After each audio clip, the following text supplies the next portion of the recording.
So here we are, spawning down in the bottom right hand position. Spawning as the pink Zerg player representing Core EU, none other than JonnyREcco. And his opponent up in the top left, the green Protoss. Representing himself, it's Grubby. Currently 1-0 up to Mr. JonnyREcco. Something which I think many, especially in the Twitch chat at the moment, maybe weren't expecting. And with this, it's looking fairly cool. Deadless Point is actually JonnyREcco's map choice. And I can see why. Even though the ramp has been changed, as I mentioned in an earlier game this series, to be only this wide as opposed to all the wide, it's still a Zerg favourite map, because this natural third base is really quite wide open, there's a lot of places to run lings through, and generally it's pretty tough. Anyway though,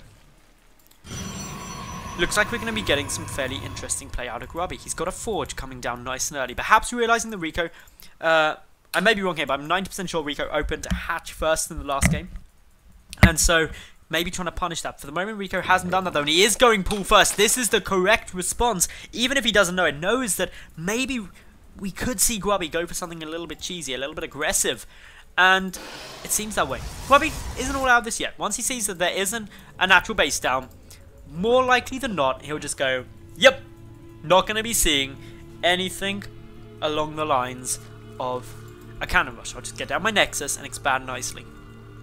But he's already invested quite a lot in this. He's already tried to do quite a lot of fun plays. The natural base still coming down from Rico, but of course with the spawning pool already started, a couple of lings should come out. So it'll be dangerous for Grubby to try and cannon rush. As expected, boom, down comes that Nexus, and things are now going along a bit more of a steady path. But Grubby has to be concerned, because this has been seen now by Rico, and Rico's going to go, that is a rather large ramp area that you haven't got walled off. And that Z key is looking awfully tempting to make some Zerglings. But no, JonnyREcco's not going to do that. He's going to be like, ha! This is good for me. You were probably going to try and cannon rush me, but I didn't go hatch first. So drone, drone, dronity, drone, drone, drone. Try and kill up for probe and take a quick third. So, quick third coming down. This is like 3 minutes 50. This is the kind of timing you get a third base if it were a Nexus first. But it's not a Nexus first, it's a Forge first into a later Nexus. And this is a very, very early timing of that third. And with this, actually, JonnyREcco gets a good economy. He's not going to really be too much of a threat, because with a Forge first, the gateway isn't even done yet. There's nothing aside from a cannon rush that Grubby can actually do at the moment to threaten this base. He's just sitting there being like, well, I can take this, and I know you've got it, but that's about it. Therefore, Rico should be able to secure it and get into a good position. And considering Rico is predominantly and still is mainly a macro Zerg player, he's going to know how to defend against pretty much any two-base all-in that could be thrown at this kind of style, because it was so popular. It was pretty much the only style that Zerg players played for a long time, because the only style that Protoss played was either Nexus first or Forge fast expand, and therefore it became pretty much the norm. Cybernetics score on its way out though for Grubby at the moment. No scouting needed as of yet. You don't need to really scout in until about 6 minutes, 6 minutes 30 probably at the latest. You can come and get a nice little peek at exactly what's going on. Stargate though is going to be the option of choice, and has it actually been seen? No, just out of range. JonnyREcco really needs to move that overlord like a fraction close to find out what's there, but he's actually backing away. Does he have a couple of lings in the front? He does, so he could run one of those up to find out what's in that wall. Really should do to find out what's on its way. Of course, the overlord going to just kind of skirt around the edge in case he can get a free little scout down. Back at home, Rico adding in the gases. This is his first 2 gases for the moment. He's droning heavily, still 6 drones just about to pop in. Get a nice little scout down. +1 on its way out, so that means the Stargate isn't going to be a big commitment if you've got +1 ground weapons on its way through. Could be an Oracle, could be a Phoenix. Phoenix will help pick away at any overlords that are on the map. They can also harass nicely. If you go up to sort of 5+ Phoenix or 4-5 Phoenix, you can start killing queens, force a couple of spores down, and generally be an irritant. But for Rico, he's really in his comfort zone. I've cast a lot of JonnyREcco games because obviously he is based in the UK. I've cast him pretty much all throughout my casting career, He was one of the first like major players that I cast at an I-Series event very, very early on. And he is comfortable in a macro environment. That's pretty much perfect for him. And that's what he's going to be trying to go for as much as possible. For the moment though, we do see that Grubby adding in a good number more gateways. 3 more gates, that takes him up to 4 in total. With a good number of Phoenix, that's a nice little all-in if he wants to go for it. It's not necessarily an all-in, it's a nice little timing push if he wants to go for a lot of pressure. But with good numbers of spores coming down on every base, only the 2 Phoenix at the moment, doesn't mean that they're that scary. A couple of lifts go off, 2 drones get taken out, but that's not crazy. The concern though is that REcco's adding in so many drones. He is going up to a lair though, so this could be Ling Hydra. Ling Hydra is perfect against this composition because gateway units get absolutely wrecked by Ling Hydra, Stargate units get wrecked by Ling Hydra. The robotic facility is only just getting started now, so it's not too much of a threat to Ling Hydra. And Grubby has to do something because REcco's already up to 62 drones. He is picking off a nice amount of stuff. This queen ventured a bit too far out and therefore is going to get taken down, which is obviously very frustrating, but isn't the end of the world. Meanwhile, just take a quick little look at these Lings. They're bouncing and bounding, as Lings do. Zergling speed isn't even done yet, which is quite interesting, I must say. But Hydras should be on the way shortly, and they are going to be required. Another queen is going to go down. This is very frustrating, but REcco already making 3 more in preparation for losing a couple of queens. But in come the first wave of Zealots. This isn't what REcco wanted to be dealing with before the Hydra deck was down. Spore Call is getting focused pretty quick. REcco having to back away, adding in the spines as well, will help. But of course, without many queens, it's going to be very difficult to deal with this. The Hydra den is now finished. REcco needs to pump out Hydra lists very, very quickly. Nice little attack position here for Grubby because the Zerglings aren't able to surround. But with the spines up, they start poking and prodding, generally chipping away nicely. A couple of drones have been killed, 13 in total. That's a fair few. But once these Hydras are out, watch the Zealots and Phoenix melt, especially if they stay around here. A lot going to be popping out from this third. It's going to be pretty close, but the DPS output is very substantial.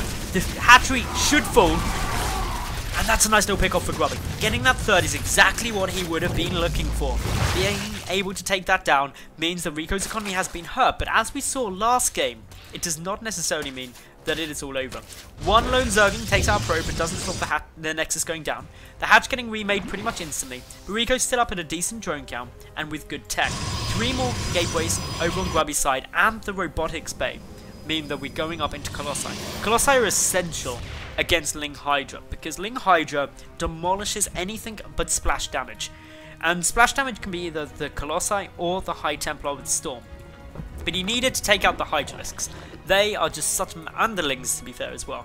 You need to take them out because their DPS is so high, and while they are squishy, to single target damage, there's just so many of them that you can't prioritize them quickly enough, and they just flood you and you're just like, oh, I'm dead. REcco is also adding in the Infestation Pit though, plus the +1 missile attack. This could be for, well, it's one of 2 things really. One, it's Vipers. Ling Hydra Viper is still viable against Colossi because you can abduct the Colossus and just start chipping them apart. Option 2 is it's going to be for Swarm Hosts. Deadless Point isn't necessarily the best map for Swarm Hosts because it is quite wide. There's lots of different avenues of attacks that you can surpass some of the pressure coming through. Also with the time as well, these Swarm Hosts would be coming quite late.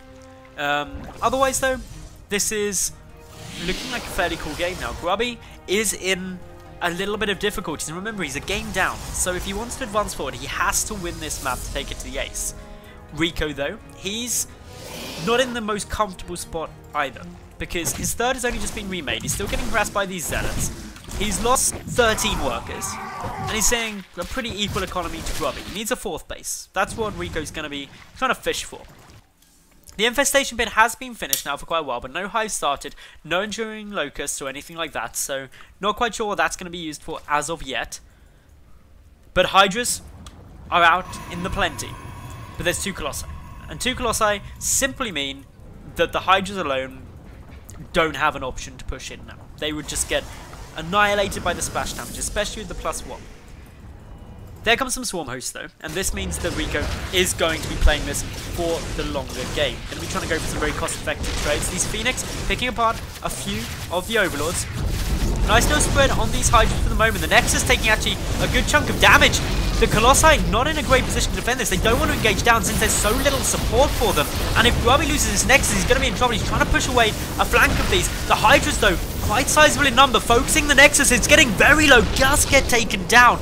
And with that, JonnyREcco takes a nice little economic lead. Grubby may go and look for a counterattack. The Nexus is forced to cancel again as it's remade. There's a couple of Hydras staying back here. A few sentries going to die. That's always a nice little pick off. Any sentries help minimize the cost you spend. The Swarm hosts have been seen. They get lifted, but they're armored, so of course the Phoenix don't deal that much damage against them. Phoenix only deal bonus damage to light units. And now the Swarm hosts have been revealed, Grubby knows that a counterattack is incredibly difficult to pull off now. Especially in this position of the Swarm host, because the Swarm host will come out this way, or the Locust will come out towards here.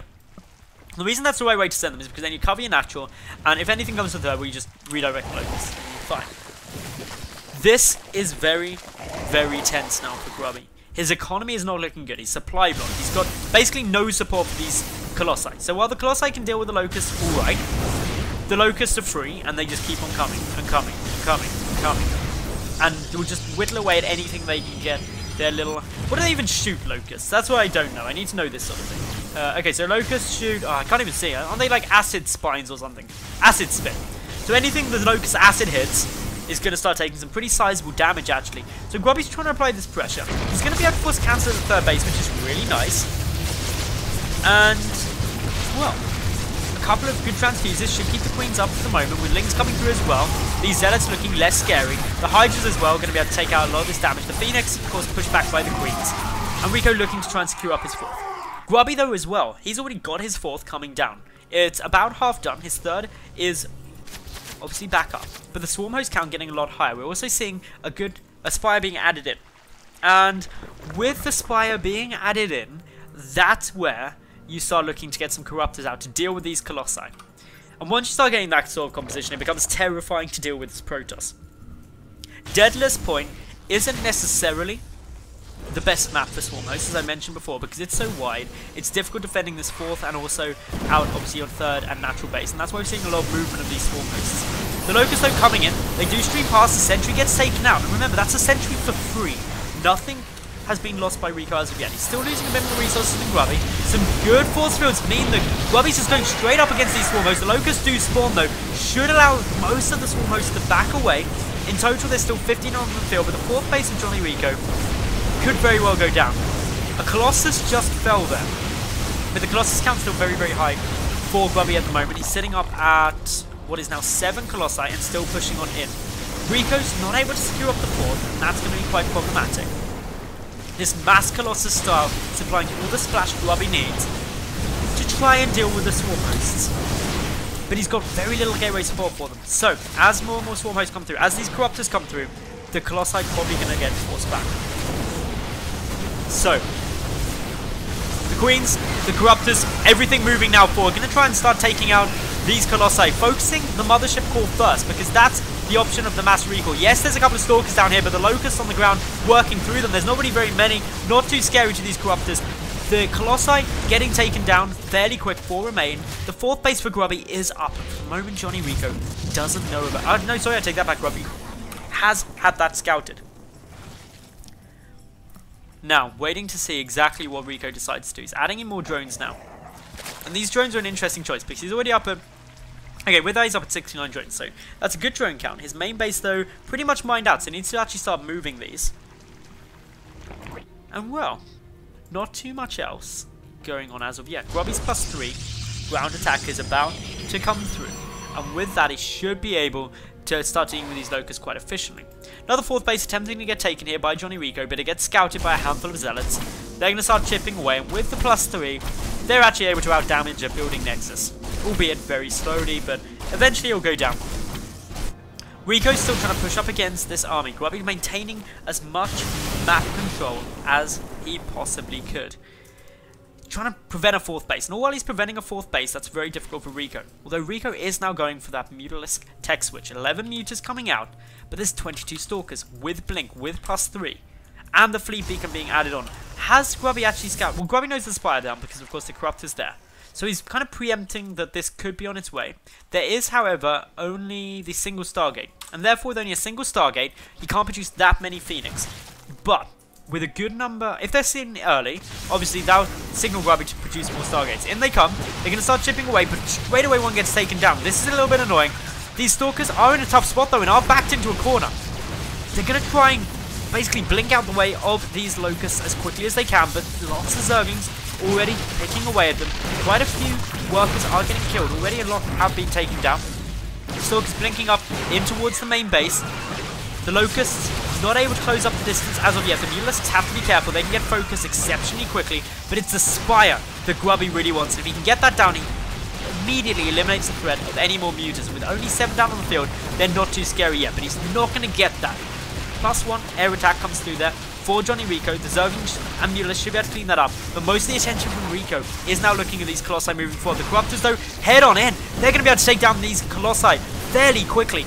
The Stalker count not high enough to really threaten them. 2 Colossus already down. The Mutalisks coming on forward too. If the Colossi fall, that'll take an incredible amount of time for Grubby to get back up. Down they all go.